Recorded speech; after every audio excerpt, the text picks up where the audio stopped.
योगासनांच्या माध्यमातून आरोग्य प्राप्ती ही एकदम शिशु वर्गातली प्राप्ती आहे, क्षुल्लक प्राप्ती, जिथे अनंतालाच प्राप्त करता येतं, ज्या माध्यमातून अनंताला प्राप्त, पण अनंताच्या प्राप्तीने हे येणार नाही.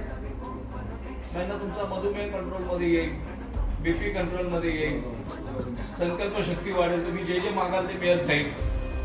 मग आणि एकदा का त्या आनंदाच्या लहरी त्यांना प्राप्त व्हायला लागल्या की त्या आनंदाची आवड अनुभूतीच त्यांना त्या आनंदाचा ध्यास घ्यायला भाग पडते.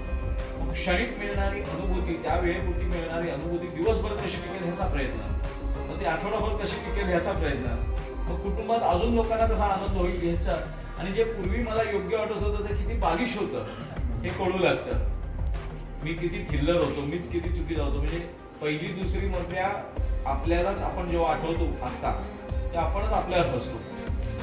मग 5वी 7वी मध्ये आपण खूप हुशार समजत असतो स्वतःला, पण आता जेव्हा पुन्हा त्यांना आठवतो 7वीतल्या मीला, तेव्हा पुन्हा आपण बालिश वाटतो.